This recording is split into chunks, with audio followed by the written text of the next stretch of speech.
Bhagavad Gita, Manushyanam Sahasreshu Kaschid Yatati Siddhaye Yatatam Api Siddhanam Kaschid Mam Vetti Tatvataha.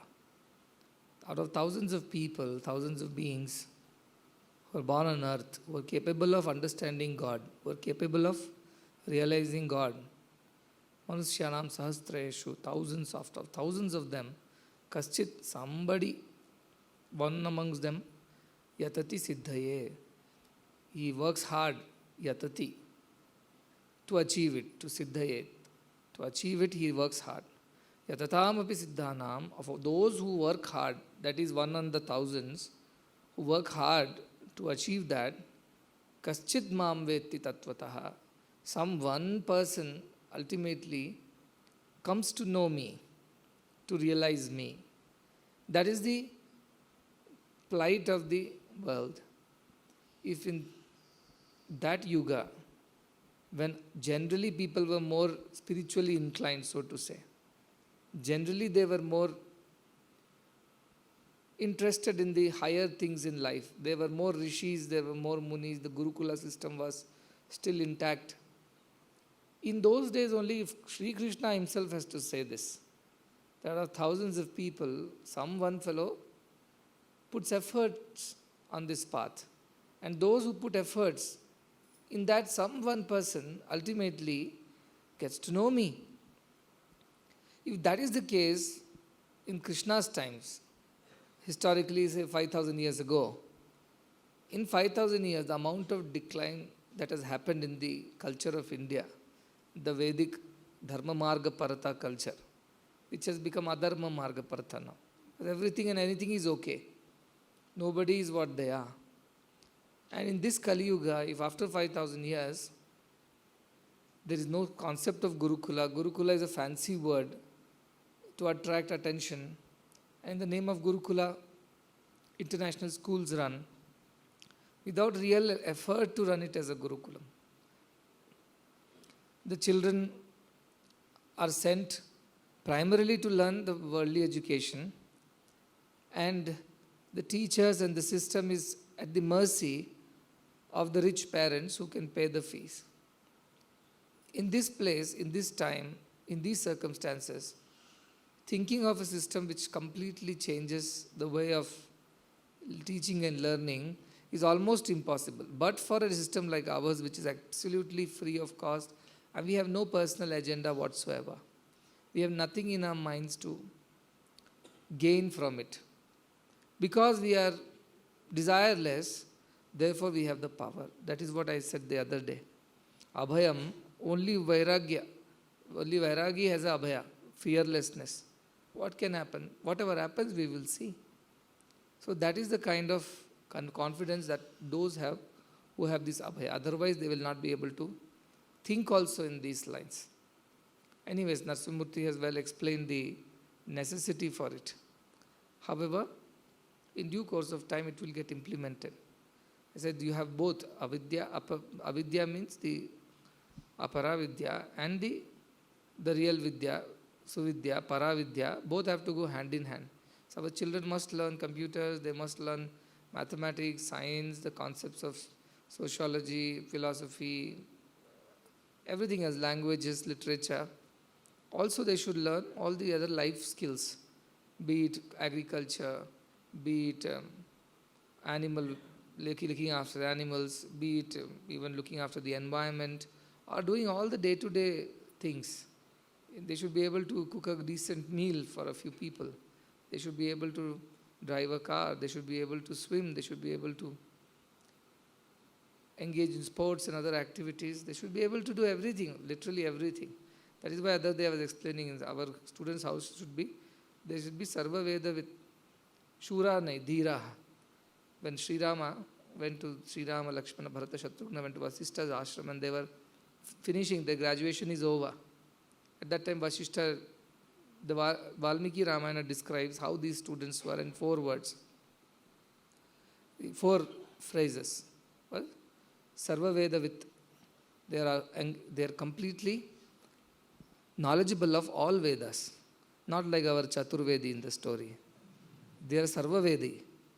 And truly they are Sarva Veda. They know everything, not just because somebody is saying so. Sarva Veda with Shuraha. Not Shuraha, for our Dhiraha, the discriminating ones. Shura means the courageous ones. I am saying Dhiraha, the discriminating ones. Then what do? Sarvaloka hite rataha. All the time they are engaged in the service of others. Then Sarve Jnanopasampannaha. From them emanate all the jnana. They are the storehouse, repositories of all types of wisdom, not just the prajnana, vijnana also. They are aware. Aparavidya and Paravidya, they are both adept in both the things. And Sarve Samadita Gunaihi. All good qualities emanate from them, naturally. Goodness is their character. So these are the 4 lines on which this Gurukulam should continue. I think some of you were there when we were starting this Gurukulam online program, where some online videos are being put up and all the children from around the world can benefit and use these videos. At this point of these videos are generally of Aparavidya, which is to help children come out of this crisis right now of no education happening, no teaching happening. And those who are private, they are charging a lot for the lesson plans and classroom teaching. So this will become one trend. That is, but along with that, more importantly is the Paravidya. If this Paravidya is not available, then you have not learnt anything. Aparavidya also becomes zero. It's Paravidya which gives value to Aparavidya. Paravidya is the one, Aparavidya is the zero. Without one, zero has no value. Out of, if put one, it will become 10, 100, 1,000, 10,000, million, billion, trillions. Everything is after that one. Whereas if you remove that one, as many zeros you add, at the end of it, it is going to be zero only. So from that point of view of teaching children what really matters. And I am not looking at, Narasimhamurthy says that they should go and see at the plant and tell what is this, is potato or carrot. I was saying they should be able to see, they should be aware of the Sarvam Brahman. That's also is Brahman. That kind of attitude they should go. Of course, they will identify it as Brahman in potato, but their attitude should be Brahman, not less than that. What is it? Everything is Brahma. Sarvam Kalvidam Brahma. That potato also is Brahman. Brahman is the one who is making the potato grow. Everything happens because of Brahman. That is what the Upanishads say. Kene Shitam, by whose will all things are happening here. Our mind, our prana, our vacha, our chakshu, shrotra, whose will, whose power is behind all this? And the answer is that the one who is behind all these things is that Brahman only, who makes everything happen. So such a child, when he looks out and looks into the nature and sees the beautiful flowers, he should lose himself in the contemplation of that supreme Brahman who manifests, though unmanifest, yet he is seen in everything in such beauty, Satyam, Shivam, Sundaram. Should be able to appreciate that idea. Right now, at the best, science says it's nature and the beauty of nature and the variety of nature, the intelligence in nature, they say. But beyond that, there is something. The nature has emerged from that Brahman only. And that idea of this person, that consciousness is everywhere, should drive their thinking. That is the idea. And why Sanskrit is because that is the best language which can explain this. The closest it can get. There are so many Sanskrit words. I see these literatures, Sanskrit literature which is translated into English. There is nowhere nearby. There is nothing close to that in English, some of the words. Shraddha has no word in English. What can you do call Shraddha? You can call faith? No, that is Vishwasa. Then you call it interest? That is Sansaruchi. Then what should I call Shraddha as? Surrender? That is Sharanagati. Where is the word for Shraddha, which is the most important, most potent word for a spiritual aspirant to have Shraddha? Shastrasya, Guru Vakyasya, Satya Buddhya, Avadharana. Even our scripture defines Shraddha in couple of terms. It's such a deep word. So Shraddha can be understood only by knowing Sanskrit. You cannot explain Shraddha by, teaching them English. You can beat around the bush, but you will never get it completely right. There's so many such beautiful words are there. You think of this. This yoga. Is there a word in English? Yoga only they use, but then all kinds of acrobatics, they think it is yoga, and there are plenty of yoga gurus everywhere in the world. All their teaching is this pranayama, pratyahara, they think yogi. Our yoga concept is somewhere. Karmasu kaushalam, chittavritti nirodha, samatvam. So our yoga is somewhere. The whole idea of Sanskrit being distorted and distributed in its this distorted form everywhere is absolutely saddening. And therefore, we should be able to understand our language in our own language. And if we cannot teach them in any other language, Sanskrit is one language which will encompass the entire country. This north-south divide it can bridge. The southern people won't like Hindi to come to this side, whereas northern people would not appreciate much of the Dravidian languages. But one language nobody can deny. That is Sanskrit. Because that's there everywhere. It's been there most ancient, even before other languages were there.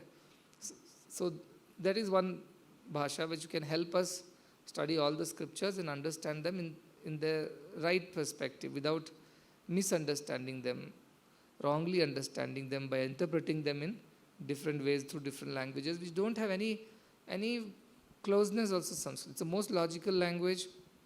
The grammar is mathematics. Sanskrit grammar is so logical. That's why it's artificial intelligence.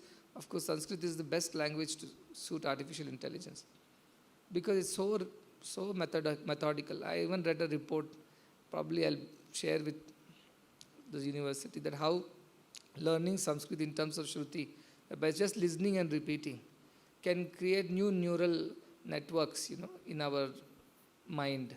So our mind or our brain is as powerful as we can make it. See, everybody's got a brain, but what happens? This brain is not utilized completely. They say even somebody like Einstein might not have utilized more than 5% of his brain is their estimate. So the power of brain has never been utilized. But Sanskrit helps because it creates new neural networks. It means so much more capacity to store memory, to analyze, to interpret, to understand. So this is something that Sanskrit is capable of. And there is some research going on that. And but we don't need research to prove that. If a Vyasa can sit and write so many of these things, what Vyasa had, what motivation he had? What motivation Adi Shankara had? Just their hunger for knowledge. Look at the amount of work that they have done.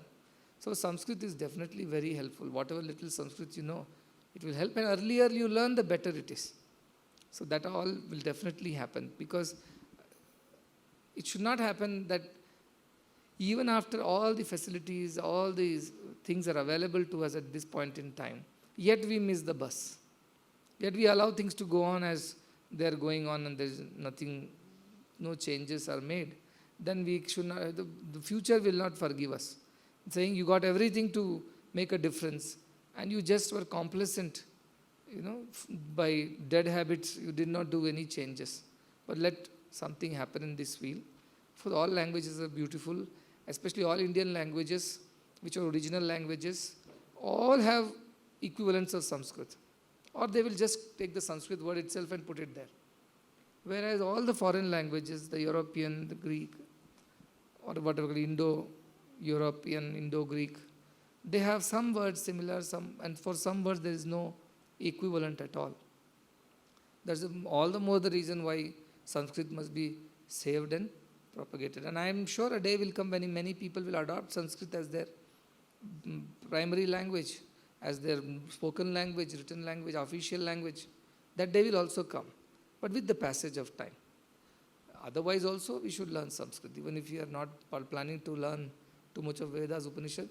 It's a very beautiful language, very methodical, very logical. English, T-O, to, D-O, do, G-O, go. How will that poor child, 6th class fellow, remember, the G-O has to be go and T-O has to be to. If he says to, then he'll get it. How many exceptions? What is silent, what is not silent? It's a headache. Therefore, half of them write the way they write, they don't speak. What they speak, they don't write.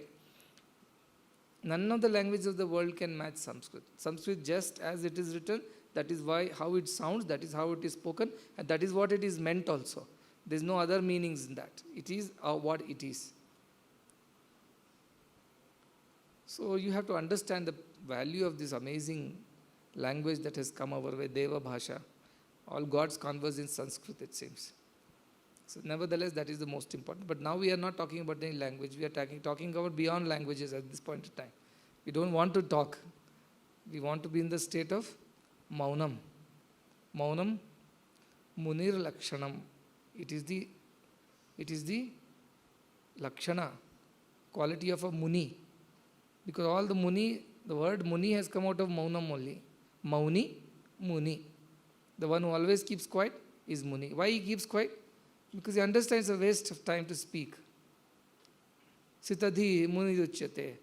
Muni is Sitadhi. His mind is always steady, stable. There is no Vikara. If Vikara comes only, I have to express myself. Everything is good as it is. So why should I speak? There is no need to speak. If you speak to a fool, he won't understand. A Jnani does not need any speaking. He can understand without that. So they decided why to speak. Let us not speak. Ravana Maharshi's story I was reading, he was like that. People will come and argue with him. Which is better, destiny or free will, which is true? So he might have tried explaining earlier, but later he took to Maunam for such people. He said these people are simply coming with idle curiosity. Sunday comes first or Monday comes first. It's all nonsense. Whichever day comes, take it as it comes and live the day better than the previous day. That's all matters. But these kind of things, God's will has decided I should be a criminal. I didn't take to the path of spirituality. Now why should I suffer? Because God decided I should be a criminal. Now God already decided you should suffer after you become a criminal. Both our gods will take it that way. Or believe in free will, saying that I deviated from God will, now I have to correct it and escape out of it. No, God has to will, I should correct myself and escape out of it. What if God does not will, you should correct yourself, you should find yourself in jail? So these logics and this tarka kutarka doesn't. So these Maunis are very clear about that. We don't waste time on explaining things to. That is what Buddha said. Don't argue with the fools. And the fellow said, no, you have to explain to them what you mean. He said, you are perfectly right. I don't want to argue with you. What's the point? So Maunam. So Maunam is the very, very powerful tool in all spiritual purposes. Manam, Mananam, Maunam, Munim. 4 things. Mana, your mind. Manana, contemplation. Mauna, silence. Munim. You become that. So this mind can be controlled through first contemplation, that is thinking of one thought continuously. And then slowly come to a no thought. Amani bhava. Manasoya amani bhava. What happens? Na dvaita uplabhyate. To such a person whose mind has become no mind, in Maunam it has merged. Such a person, no dvaita. Dvaita feeling does not exist for a person whose mind has disappeared. Where it has disappeared? Yada pancha avitishthante. All the 5 senses. And what is Jnanani manasa saha? Jnana means the buddhi part and the mind. All of them merge together. Buddhischa na vicheshtate. Buddhi also is not thinking anymore. Means you have crossed the mananam stage, where buddhi was still thinking, contemplating.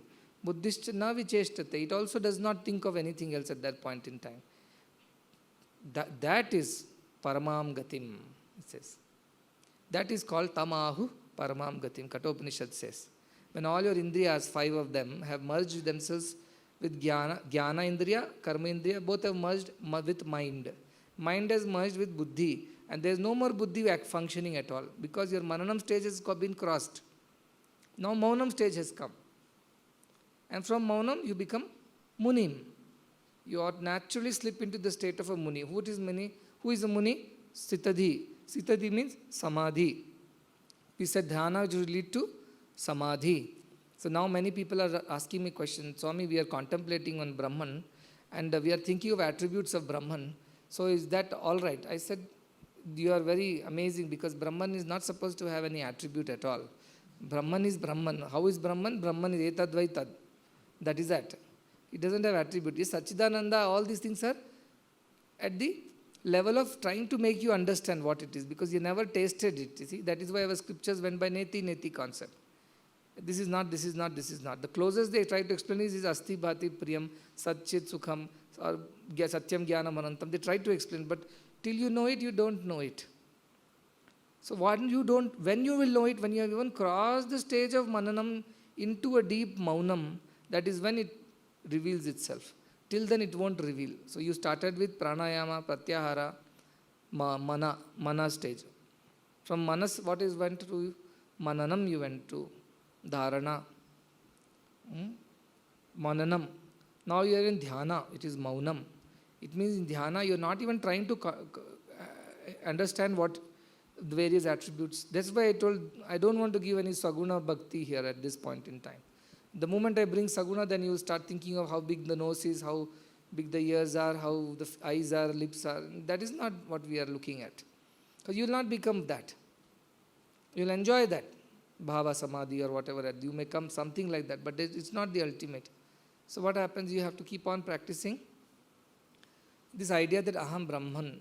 When you keep on saying this to yourself, aham Brahman, without even thinking what does that Brahman mean. I just believe one thought called aham Brahman, whatever it means, because I don't know what it means. That is why I am contemplating on it, so that it reveals itself to me. Sputa, they call it. It reveals.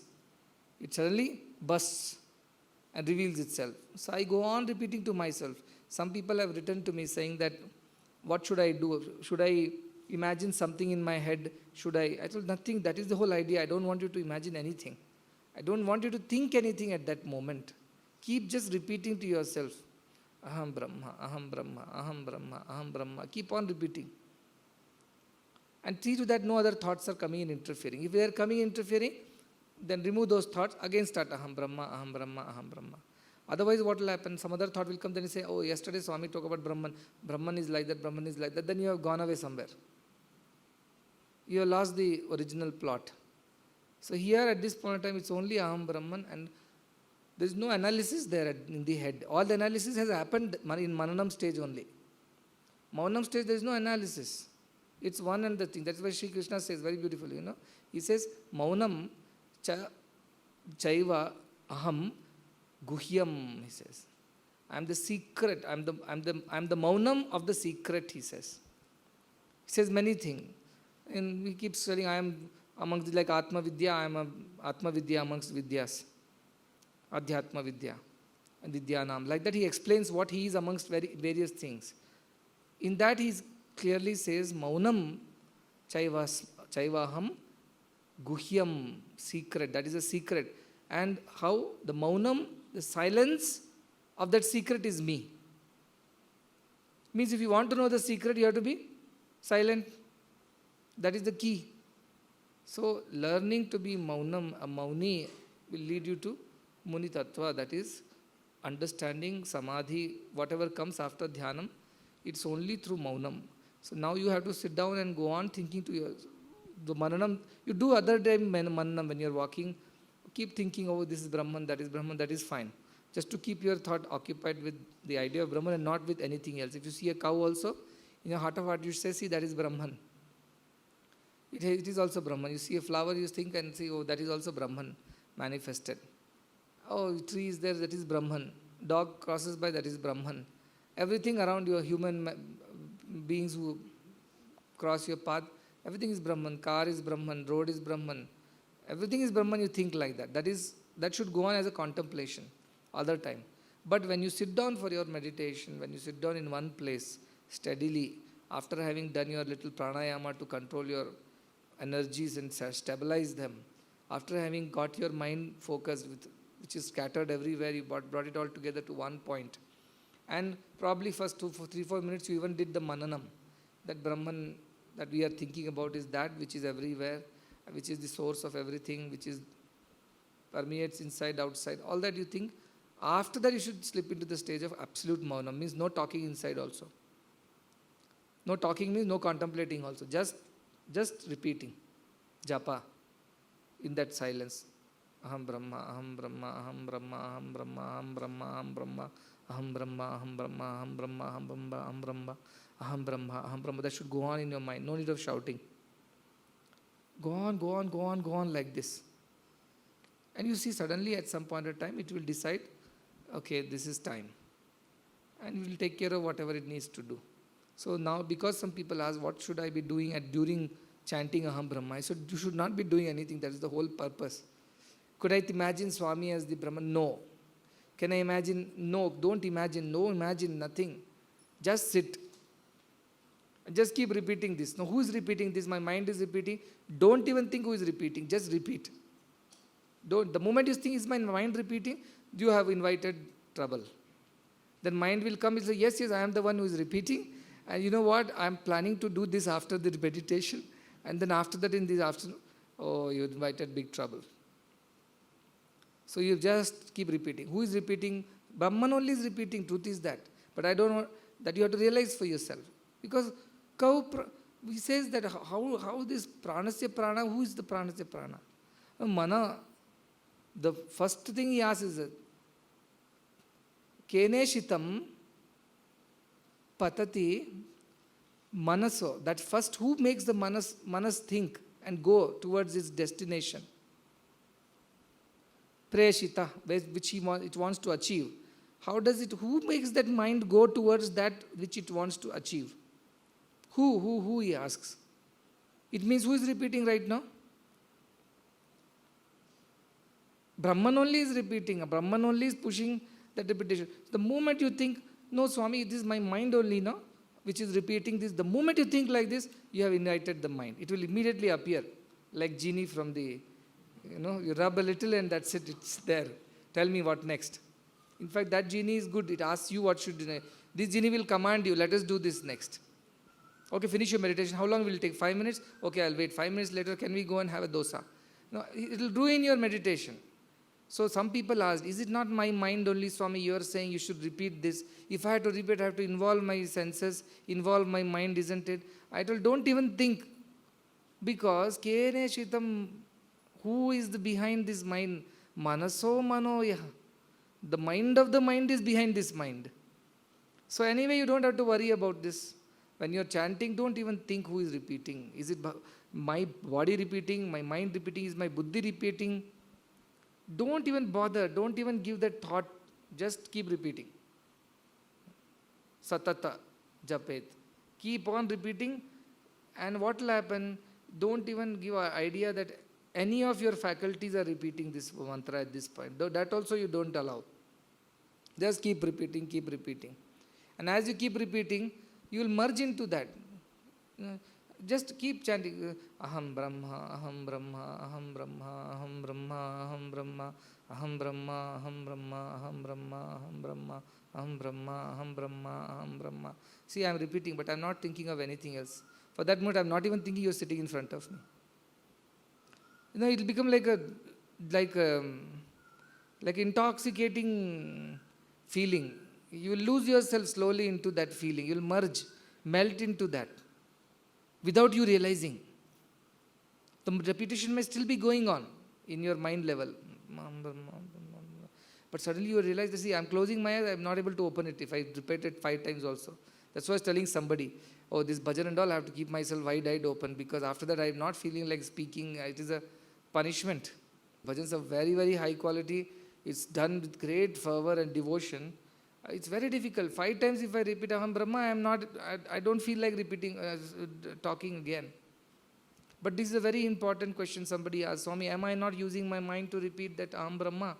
Is my mind not there? No, your mind of mind is there. And that you don't have to bother about. It is harmless. The lower mind is not there. Manaso manoya sau pranasya prana. That prana of prana is repeating this.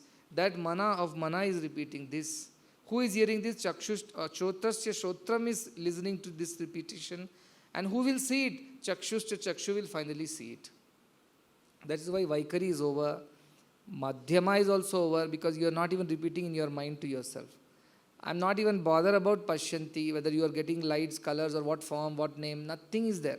Only now you are working on Para. Vaikari is over.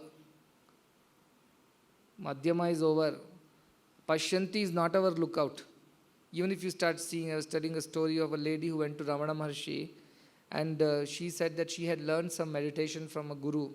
Now she lost her husband, family, children at a young age, so she took to the path of serving gurus and getting some jnana. So some guru taught her some meditation. You focus on your tip of your nose, and then you will be able to experience a bright light in the center of your brow, and then ecstasy will come.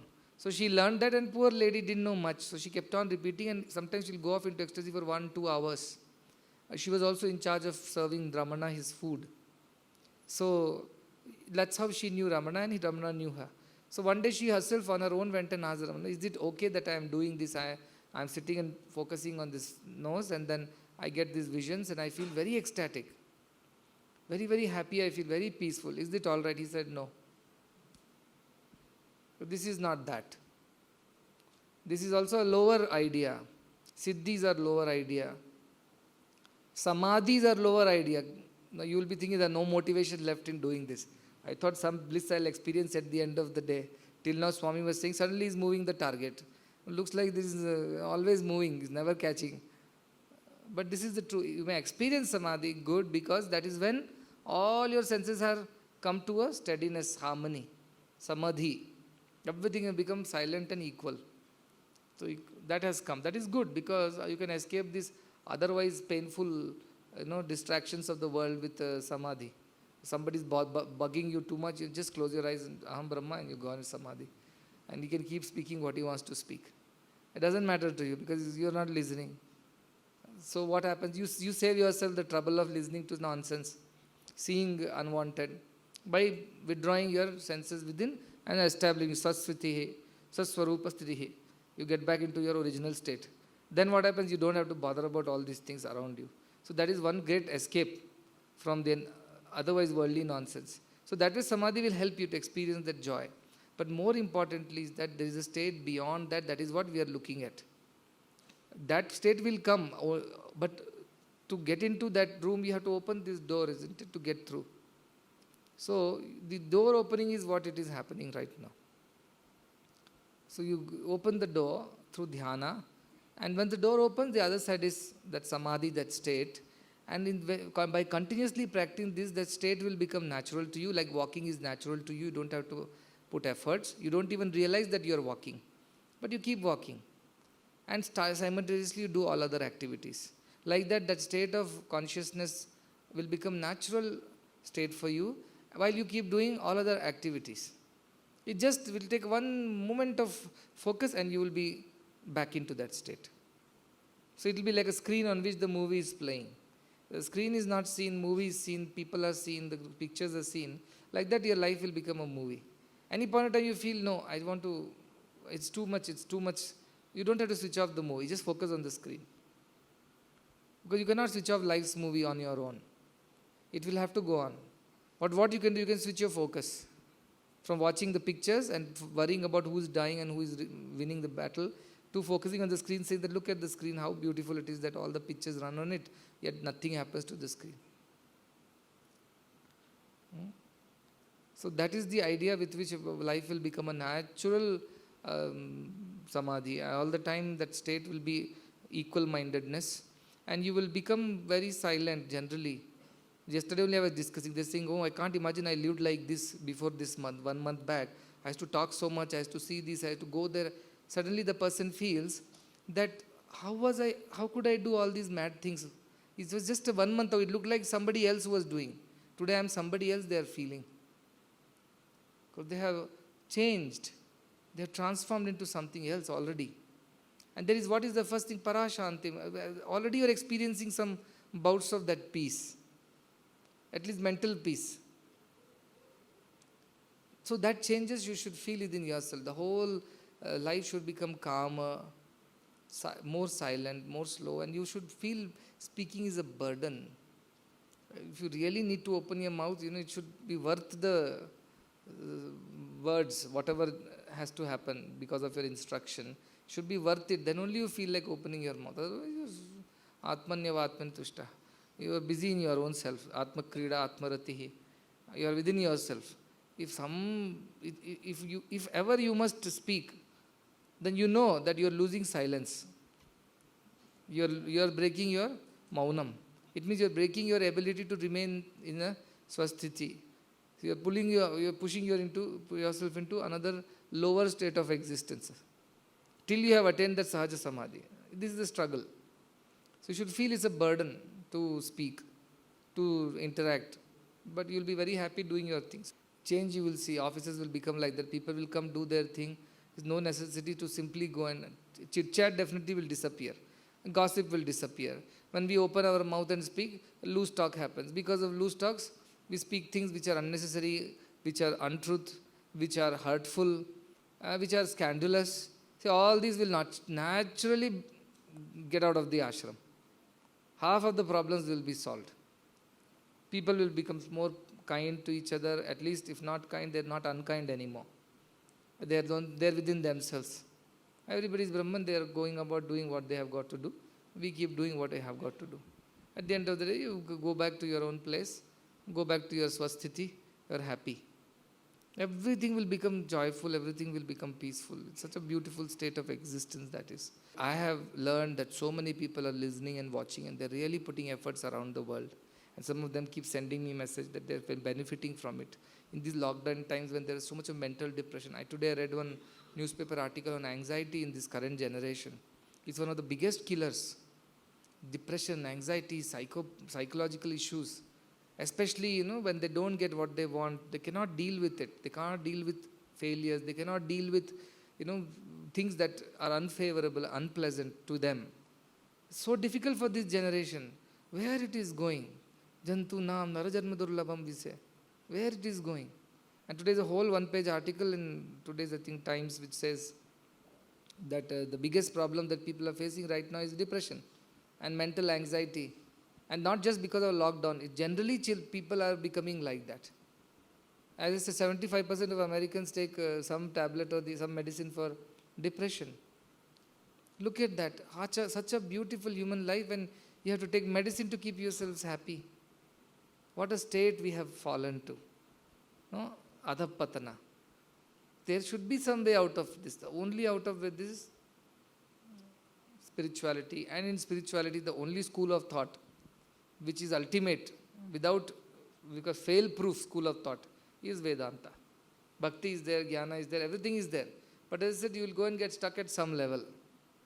Unless you develop that Parambhakti is Jnana only then. So that is different name. But ultimately, if you don't attain what you are, it's not possible. That's what Shankaracharya says. Na yogena, na sankhena, karmana, no na vidyaya, brahmatma aikya bodhena. Moksha siddhyate, na anyatha. Only when you think that Brahmatma Aikya, you are one with Brahman, moksha siddhyate. Only then your mukti or moksha will come, na anyatha. Not by yoga, sankhya, karma, none of it, no vidya. None of these will not help you, ultimately. Very beautifully, he says, Agyana sarpadashtasya. The one who has been bitten by the snake of ignorance. Brahma Vidya is the Aushadhi. Brahma Vidya Aushadhi vina. Without the Brahma Vidya is the Aushadhi. Kim Vedai Kashta Shastrai, Kim Mantrai, Kim Aushadaya. You have been bitten by the ignorance as the serpent. And the medicine for this ignorant serpent who has bitten you is only Brahma Vidya. Leaving that, what is the use of Shastra and what is the Veda, what is the use of mantras and what is the use of other things? What is the use, he says. It's so correct. Nothing else. Nothing else will work. Now, this is the only thing which will work at the end. So, yesterday I told, this Aushadhi, how do you get it? By repeating the name, you don't get it. Aushadhi Shabdataha. No, I Aushadhi, paracetamol. Headache won't go. You have to take it. Nagachati vinapanam. Without taking it, it won't go. And what is taking it? Aparoksha anubhava, it says. Bina aparoksha anubhava, Brahma shabdai namuchyate. By repeating Aham Brahma and you have not finally experienced aparoksha feeling, at least to some extent, for some moments, no use. And when this aparoksha comes, he again explains, you have to do akrutva drishya. All the seen should disappear. All that you see and know as different from you should disappear. Akrutva drushyam. All that seen is disappear. Gyatva. And you have to know what? Tattvamatmanaha, the self. Once you know that, all this will disappear. That is why I say Atmana, when your mana amani bhavati, na dvandvam labhyate, uplabhyate. No duality will come when your mind has gone from the maunam to the muni stage. You're coming from mananam to maunam. From maunam, it moves into muni, all drishya disappears. You don't even know you're sitting there. Your body exists also, you don't know at that moment. So drishya vilayam. All that has to go. Jnanam Atman Tattva, that's alone is capable. Otherwise, Brahma Shabdaihi, by repeating the word Brahma Shabda means Brahma, Brahma, Ham, Brahma, Ma, Brahma, na muktihi. Kuto mukti, he says. Where is the mukti? By repeating mention. Ukti matram phalayar nrinam. By simply speaking about it, repeating it, no phala will come. Your mind should reach a stage where drishya vilayam, all the drishya which you see, all the external should disappear. So when you are meditating, don't even think where this meditation is happening, who is meditating, and who is repeating. And if at all your mind comes and tries to play trick, immediately tell yourself that is also Brahman who is doing this, because manaso manoya, he is the mind of the mind. So when it repeats, Brahman only is repeating. He is only repeating in himself what I am. That's the Brahma Arpadam, Brahma, Vibhamma, Agno, Brahmana, Hutam. Everything is him. So at the end of it, even your mind comes and troubles you during this Maunam Dhyanam and tries to play tricks, trying to say, I am repeating, let me meditate on the attributes of Brahman. Immediately tell your mind, shut up. No, I am repeating for you. No, you are not repeating. Brahman is repeating. Otherwise, mind will come, then it will start thinking, actually, Brahman means Swami is Brahman. Then it will go into a different meditation route. Yes, Swami is Brahman, Brahman is Swami, like everything is Brahman, this is Brahman, that is Brahman, everything is Brahman. For that sake, don't bring a form and name again. So, Ram Rupa Vimukta, I have been telling that you have to Asti Bhati Priyam. This is only the Brahmat Amsha. Nama Rupa is only Jagat Amshas, these are. So, the moment you bring any name and form into your meditation, you are done. Your purpose is defeated. You are doing bhakti. You are not doing Vedanta Vijnana. No, that is not happening. You have gone back to the bhakti stage. The only time it will be when you are completely absorbed in the thought of Brahman only is repeating, Brahman only is talking, Brahma only is everything. So even if your mind comes and tries to say, let us think of a form and name, you tell, sorry mind, that time is over. It's Brahman only. See, all the days we are chanting Brahma, Arpadam, Brahma. Has anybody thought even for a moment that how powerful is that mantra if at all we meditate on it? Where is the time to meditate on mantra? Meditating on the food. Where is the mantra to meditate on? Brahma, Arpadam is happening like a parrot. That is why Brahma Shabda nam muchyate. By simply repeating, it won't come. Brahma, Arpadam, Brahma, Brahma. What is happening there? Oh, this is today's curry. This is the same thing which appeared yesterday. I think day before also the similar. Some Nama Rupa, some change has happened, but Asti, Bhati, same thing it is. It looks cut, they have cut it bigger, smaller, grated it, or made slices differently, but ultimately it's the same Brahman only I am eating. So your meditation is there, your mantras are going on like a parrot. But the same should not happen to your meditations now. That is why I am warning you. Everything is maunam, but mind is active. And it keeps telling you, I am repeating for you. Tell him, no, you are not. Manaso manoya, the mind of the mind is repeating this for me, which is Brahman. You have no role to play here. You keep quiet, you be away. Become amani, no mana, no mind at that point in time. Because the moment mind comes, dvandva, duality comes. Confusion comes. The moment you get rid of it, everything stops. So in the coming year, we have to put some of these very important shlokas, subhashitas, as a regular routine. Children should chant. Just by repetition, this is very powerful. If you hear it once, you will remember it better. By reading, you don't get these mantras. Sanskrit is a very elusive language. By reading, you don't get it. By listening, you get it. That is the power of, so Sanskrit teaching should not happen from book and notebook teaching. It has to be read and repeat, hear and repeat. That is the only way Sanskrit can be taught. It is so scientific, I have to dig out that report.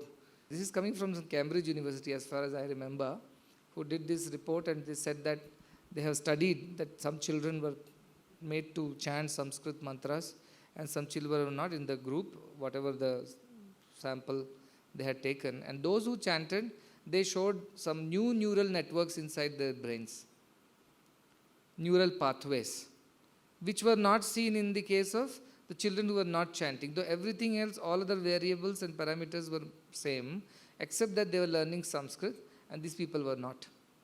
And that group, whatever study group, in that they found that these people showed some new neural pathways which are not present in the brains of the other children.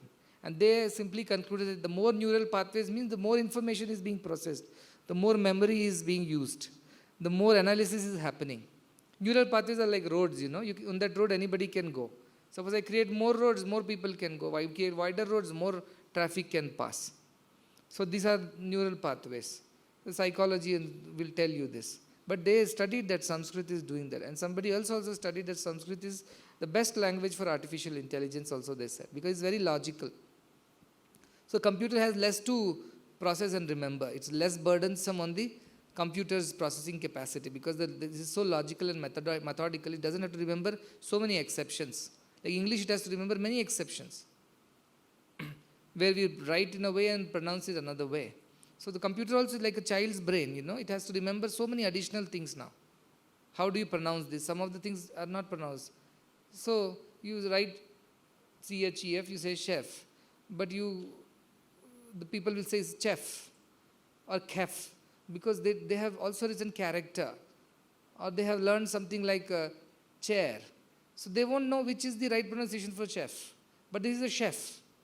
It's an accepted English word. It might have come from French or whatever, but ultimately has accepted English word. Now you have to remember. So look at the pressure on the child's mind. To remember one word, he has to remember it has to be pronounced this way, not another way. And suppose he pronounces it wrongly, what an embarrassment for that poor child. Though he tried his best. Sanskrit, no headache of this nature. As it's written, so it is spoken, so it is heard, and so it is read, and so it is meant, most importantly.